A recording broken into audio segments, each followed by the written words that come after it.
Good morning or good afternoon, as the case may be. My name is Sosale Mohana. I'm a maths teacher who has taught maths for over 50 years in 3 continents and 3 countries, like India, in Asia, Kenya in Africa, and England in Europe. I've just retired a couple of years ago, and I thought I should use my experience to record and deliver a number of lessons based on the British curriculum for A-level maths, so the students who want to reinforce their learning can use it. I have a master's in maths, of course, way back in 1969. I completed my master's in maths, and then I did my teacher training in 1974. I've been working since 1969 till 2019, clear 50 years. So I hope these lessons are useful to you, and you're welcome to watch them, and then with each lesson, there will always be a document which covers whatever has been done in the lesson, so you could use that perhaps as your own notes, or maybe to go over what has been taught during the lesson. I hope you enjoy the lesson. Hello. Last time I did some examples and functionality inverses. Now we are going to transformations of functions. So we are still in topic 3. Again, algebra. And then we are trying to look at transformations.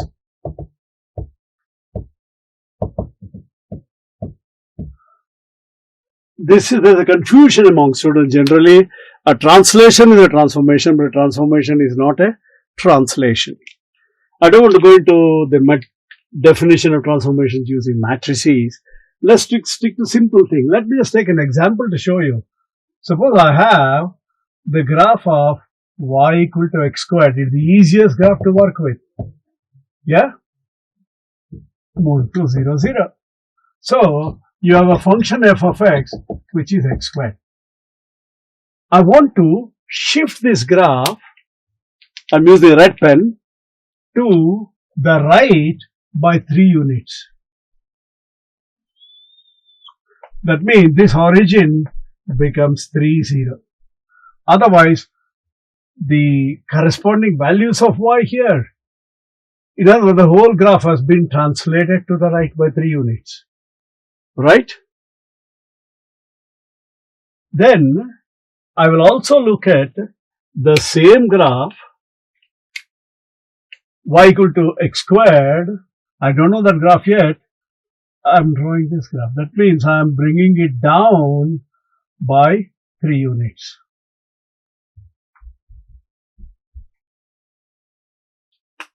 There, I move to the right by 3 units. Here, I am bringing the graph by 3 units. Now comes the question, what do you think might be the equation of that curve? It's still the same graph of y equal to x squared, but here, when you put x as 0, it becomes 0. But here, when you put x as 3, y becomes 0. So therefore, that would be x plus 3 whole squared.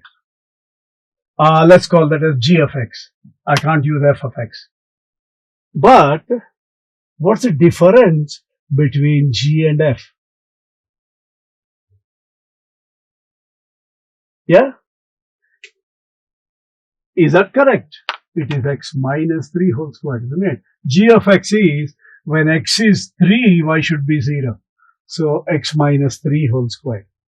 Now, how do you relate f of x and g of x? How do you get x minus 3 from f of x equal to x squared? So you put f of x minus 3 is x minus 3 whole squared. So g of x is f of x minus 3. Now what do you notice? In other words, if the graph moves to the right parallel to x-axis by 3 units, it is the same original function, x becomes x minus 3. So it is a translation of 3 units parallel to x-axis. You can say translation 3, 0. Let's look at the green one. The original graph was y equal to x squared. It has moved down by 3 units. So in other words, if I were to call this as h of x, will be x squared minus 3, because when you put x as 0, I get minus 3. But x squared is f of x. So h of x is actually f of x minus 3. This represents a translation 3 units parallel to y-axis downwards, or minus 3 units parallel to y-axis. Or the best way is, this would be, the red one would be a translation 0, 3, the green one would be a red one would be a translation 3, 0, and the green one would be a translation 0, minus 3. It's always safer to use translation instead of moving up and down, left and right. Left and right are relative, up and down are relative, whereas column vectors for translation is the best way to answer. But I'm more interested in something else. Here, f of x was x squared. Let me write the two examples. I have a blue color. Oh yes, let me use the blue color. Maybe it might make it easier. See, f of x is x squared.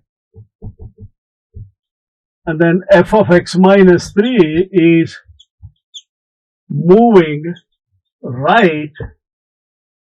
This blue pen doesn't write. Okay, I will use black. Sorry, moving to right by 3 or parallel to x-axis. Instead, remember I told you, we say translation plus 3, 0. Whereas f of x minus 3 was moving down 3 units, or translation 0, minus 3. You notice something? Here, the minus 3 was inside the bracket of f of x. So, it affected the x values. Here, the minus 3 was outside the bracket of f of x. So, it affected the values of y.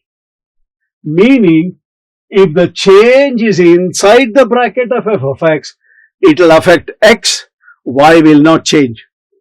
If the change is outside the bracket of f of x, it will affect y, x will not change. That's one rule. This is how you remember them. I can't put it in paper because the paper is using translations, but that's how you do it. Or the other one you need to remember is, when it was minus 3, it moved plus 3. When it was minus 3, it moved minus 3. So, not only does it, the change, comparing the f of x with the new function gives you whether it is the change in x or change in y.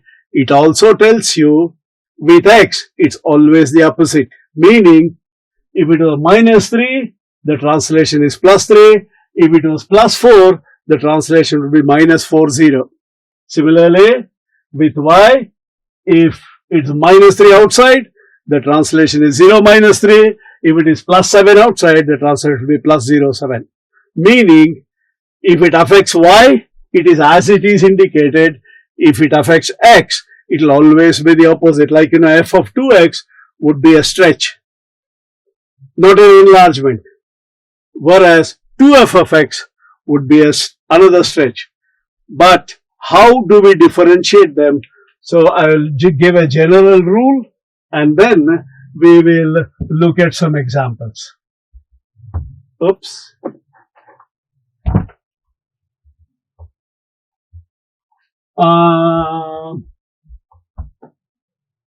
So the 4 or 5 rules we should,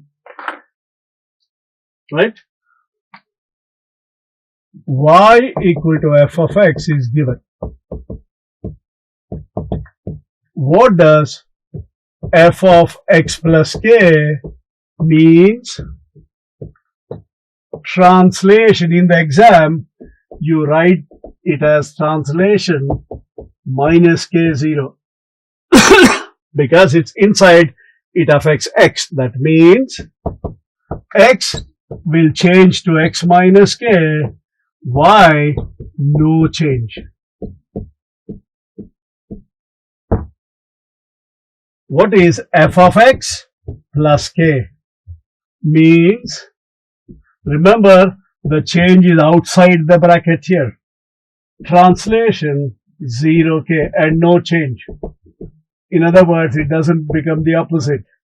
So that is, x will no change,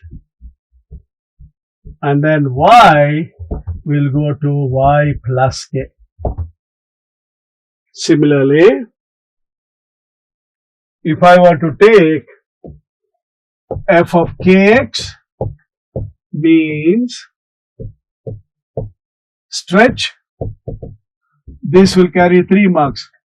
Parallel to x-axis, scale factor k, 1 over k. Remember, with x, if the change is inside the bracket, that means compare f of x with the given function. If it is inside the bracket, it affects x. If it is outside the bracket, it affects y. Rule number 1. Rule number 2. If it affects x, it's always that means the change is inside the bracket. If it is times, you do divided by. If it is divided by, you do times. If it is plus, then it is minus. If it is, addition or subtraction. If it is minus, it will be plus. Whereas, suppose you say kf of x. It means, look, the change is outside. It's still a stretch. It's not an enlargement. Parallel to y-axis or in the direction of y-axis. Parallel to y-axis, scale factor k. Okay? And then, what is f of minus x? X becomes minus x, that's common sense. X becomes minus x, that becomes that. So you're reflecting in y-axis. Reflection in y-axis.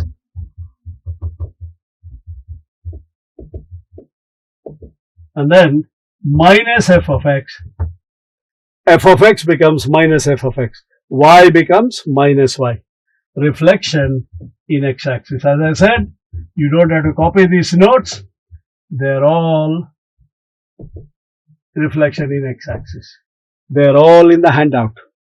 What I'll do is I'll just take an example, a typical example in the exam, and then show you.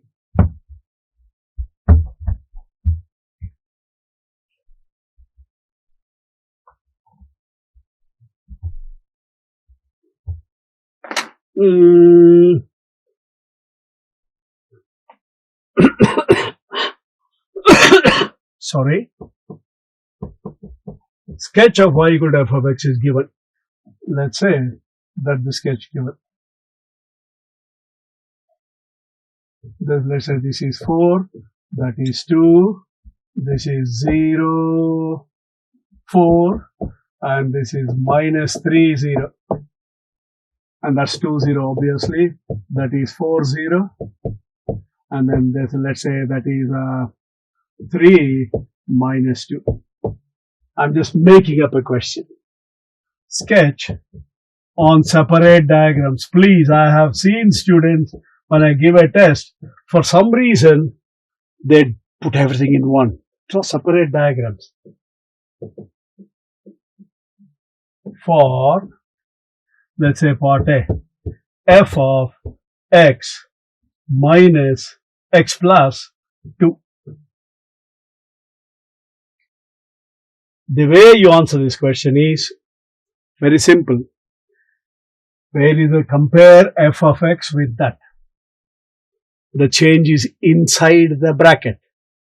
If the change is inside the bracket, it affects x. So x will change, y no change. This is for you to understand. You don't have to write this in the exam. Then x becomes, x plus 2 means minus 2. So x goes to x minus 2. So that means you're moving everything to the left by 2 units, or it's a translation minus 2, 0. You don't have to write all these things in the exam. The best way to do will be take the same graph,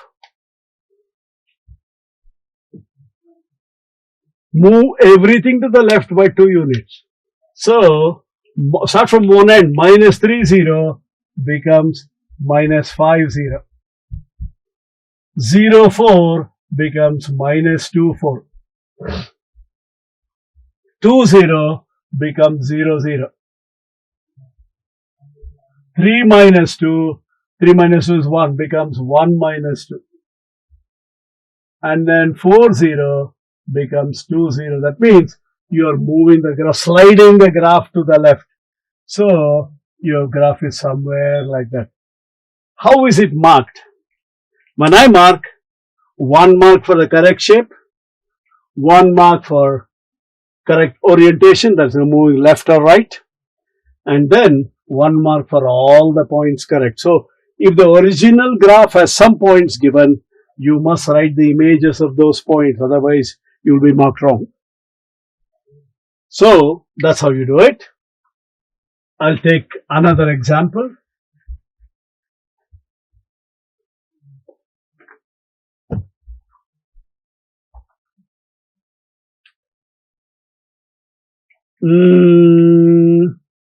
Part B, y equal to 2 f of x. The change is outside. If it is outside, it affects y. 2 means multiply by 2. So x will not change. Y becomes 2y. It is a stretch. In fact, stretch factor 2 parallel to y-axis. That means all y values are multiplied by 2. But whether you multiply 3, 0, this 0 by 2, that 0 by 2, that 0 by 2 doesn't matter. In other words, you're holding them at these 3 points and then stretching it.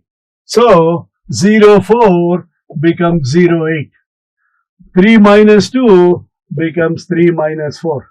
So your graph, it's as though you have stretched this graph.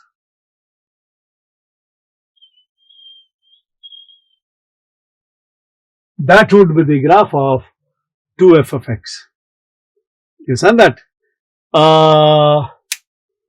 As I said, again, it's difficult to figure out, so I'll take, similarly, of course, you can talk of other things. Let me take just one more example, just to show you. For example, given that f of x equal to e power x, state or find two different combinations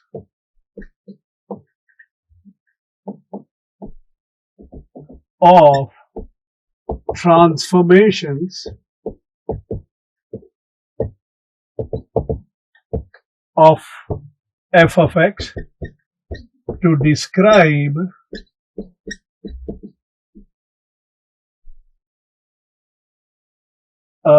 e power 2x minus 4. Very interesting.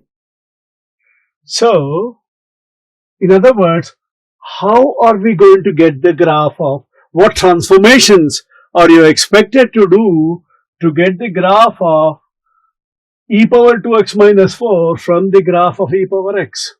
So, look, I can say e power 2x minus 4 is e power 2x times e power minus 4. E power minus 4 is a number. E power 2x, do you agree, is f of 2x? F of 2x times e power minus 4. That means f of x became f of 2x. What does it mean? That means the original function is stretched parallel to x-axis by a factor 2, and then it is stretched parallel to y-axis by a factor of e minus 4. That's what you write.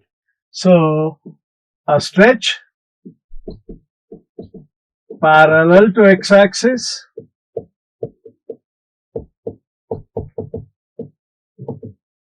factor half. Why? Because it is 2x and it's inside, so opposite, followed by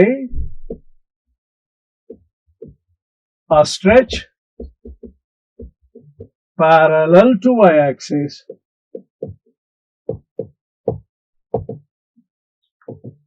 factor